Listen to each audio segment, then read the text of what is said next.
หวัดดีจ้าปีพระหูกันนะครับเราจะตอนต้นมันแล้วมันสูงเกินตอนมันเตี้ย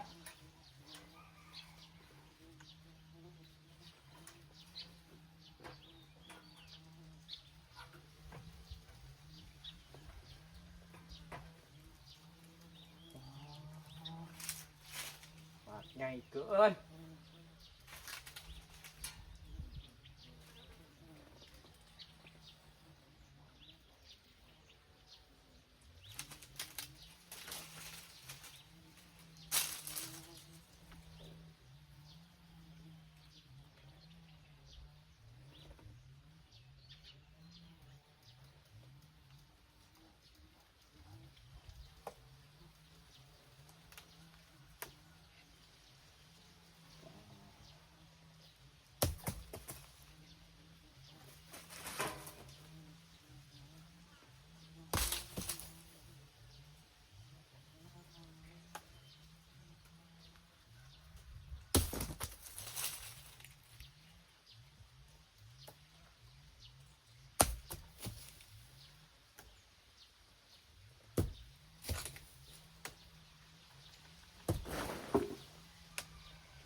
ยามันหล่นลงมา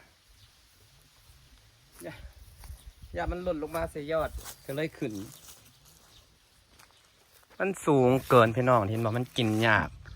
ประเภทนี้เราเขาจะต้องตอนนะอันเดเอาใบตะหมากหน่อยเพราะว่าสีตัดลงสิตัดประมาณนี้แหละตัดประมาณนี้ตัดหลายยอดตัวนี้มันขึ้นเอาให้มันขึ้นจาก3 ยอด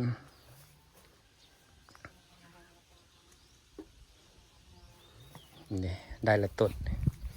ยอดมันแตกกลายเลยนี่ใช่มันขึ้นใหม่ตอนไปนี่มันสูงโพดผู้สัตว์เล่งกันผู้สุดผู้โพดว่าสูงไว้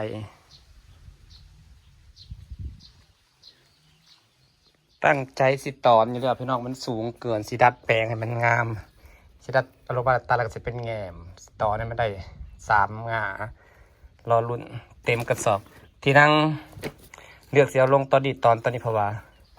ในบ้านนะเพื่อนพี่น้องกันแหละข้าเจ้าแม่เพิ่นเสียก็เลยซับไปหายเพื่อนเพิ่นนั่นแหละเพราะว่าข้าตอนชอบปกติสมมติมีคนกินนี่กระสอบ1พอดีไปข้าเจ้าต่ำอยู่เพื่อนบุญงานแจกข้าวขนมลายค่ะใช่แล้วครับลาดิค่ะผลกำลังห่อขนมอยู่จ้าใส่เค็มหรือใส่หวานนะพ่อจ๊ะ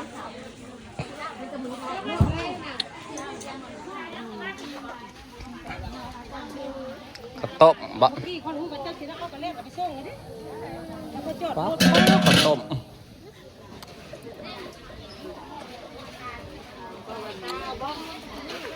หาก้อนเช้าทางอันนี้ก็ข้าวต้มเกรียงหน่อไม้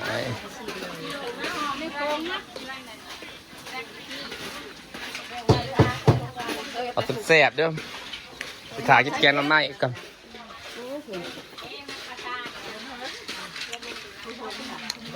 ไปไหนเด้ออะไรมาครับพ่อกินขนมนั่นนะเบาหวานเกินเดี๋ยวมาดูดิ อ๋อตะปุดตะแปะ เล็กเล็กเล็กขีดไปขีดมันกระตุกมันเถิงเลย ข้างก้นแล้วมันจะเปื่อยนะบอก รอกินข้าวต้มอยากกินข้าวต้มกำลังเตรียมงานมืออื่นเดี๋ยวแจกข้าวมืออื่น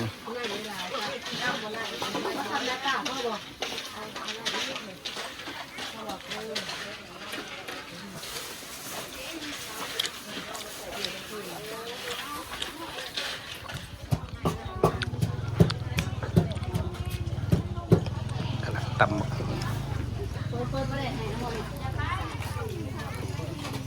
ปลากำลังแกงหน่อไม้จ้ะแต่แสบแท้ปลาน้ำลายเตะเมื่อวานมันน้ำไม้อันนั้นมันยังไม่น้ำไม้สดน้ำไม้สดเครื่องแน่นแต่แสบไปยังแกงหน่อไม้เป็นแต่แสบไปดิลายแตกเอาเงินหมด เจ๊เนี่ยเจ๊ย้ายเบื้องจ้า ย้ายเด้อสิย่อข่าวสิย้ายข่าวเด้อนี่เด้อ สายมาแล้ว เอาไปย้าย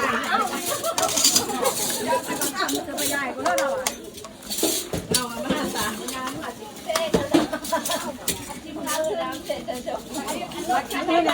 จำเลยบอก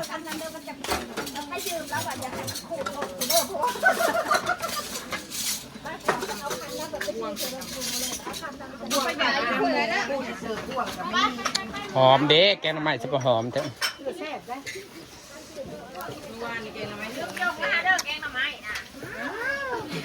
เข้าไปก่อนมุ้งบ่ได้บ่ได้ให้กินง่ายเขาบอกมา เขาว่าทอดหมูแล้วพอดีเฮ้ย ยังลายอยู่ที่ว่าไว้ต่อลายเลยไม่อยากเดินต่อไม่อยากตามหมดเลยเอาสิเด้อผมก็สองไม่สองคนเด้อก็คนละสองไม่เสิร์ฟตามหุ่งเนาะไม่ใช่เสิร์ฟกินไม่ตามหุ่งมาพ่นเมื่อบ่เนาะ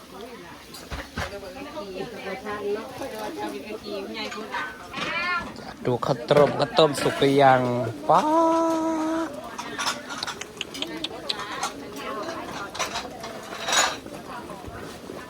ข้าวต้มขัดขนาดโอ้ยเหลือหลายอยู่แล้วเครื่องหม้อพวกมันก็เป็นแต่แซ่บเลยแกงหน่อไม้เนาะ